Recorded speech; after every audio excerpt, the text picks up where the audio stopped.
जय स्वामीनारायण। हम कक्षा 5 के छात्र आपके समक्ष काव्य प्रस्तुत करने जा रहे हैं। यह काव्य कवि श्रीनाथ सिंह जी ने लिखा है। श्रीनाथ सिंह जी एक प्रसिद्ध कलाकार थे। उनके द्वारा यह सीखो काव्य रचा गया है। काव्य में ऐसा बताया गया है कि जीवन में प्रकृति का बहुत बड़ा महत्व है। कवि श्रीनाथ सिंह जी ने फूल, भंवरा, सूरज, पेड़, पृथ्वी, मछली, दीपक इत्यादि से कुछ न कुछ सीख लेने की प्रेरणा दी गई है। तो अब काव्य का गान करके उसके बारे में समझाएंगे। धन्यवाद। फूलों से नित हंसना सीखो, भंवरों से नित गाना, तरु की झुकी डालियों से नित सीखो शीश झुकाना। यहाँ श्रीनाथ सिंह जी ने कहा है कि फूलों से हमें हमेशा हंसते रहना चाहिए। फूल जैसे बगीचे में सुंदर खिलते हैं, वैसे ही हमें हमेशा हंसते रहना चाहिए। भंवरों से नित गाना सीखो, भंवरों यानी कि मधुकर, भंवरा, भंवरों जैसे रोज गुनगुनाते रहते हैं, वैसे हमें हमेशा गाना चाहिए। तरु की झुकी डालियों से नित सीखो शीश झुकाना। तरु यानी कि वृक्ष, पेड़, हमें तरु की डालियों से बड़ों के सामने शीश झुकाना चाहिए।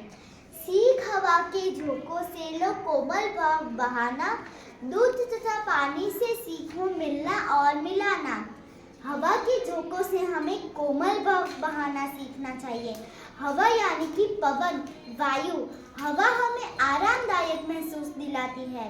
दूध तथा पानी से सीखो मिलना और मिलाना।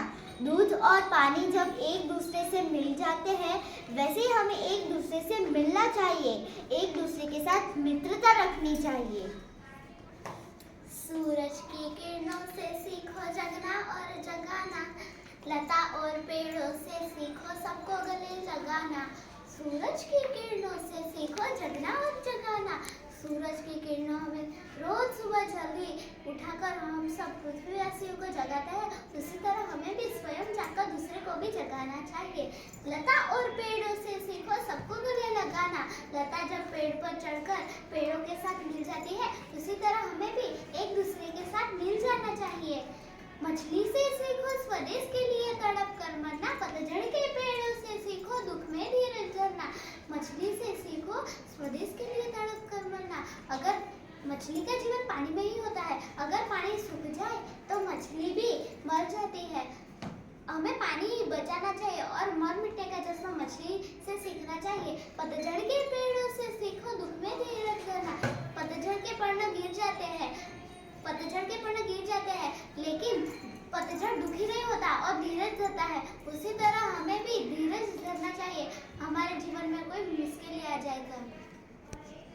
दीपक से सीखो जितना हो सके अंधेरा हरना। पृथ्वी से सीखो प्राणी की सच्ची सेवा करना। दीपक यानी दिया, हमें दिए से सीखना चाहिए कि हमें दूसरों के जीवन में जो अंधेरा छा गया हो उसे दूर करके ज्ञान रूपी उजाला करना चाहिए। पृथ्वी से सीखो प्राणी की सच्ची सेवा करना। पृथ्वी हमारी सेवा करती है, वैसे ही हमें दूसरों की सेवा करनी चाहिए। जलधारा से सीखो आगे जीवन पथ में बढ़ना और धुएं से सीखो ऊंचे ही उठते जाना। जलधारा से हमें सीखना चाहिए कि हमें अपने जीवन में हमेशा आगे ही आगे बढ़ते रहना चाहिए, कभी भी रुकना नहीं चाहिए। और धुएं से सीखो ऊंचे ही उठते जाना। धुएं अपने जीवन में ऊंचे ही उठते जाता है, वैसे ही हमें अपने जीवन में हमेशा ऊंचे ही ऊंचे उठते जाना चाहिए, कभी भी हार नहीं माननी चाहिए। धन्यवाद।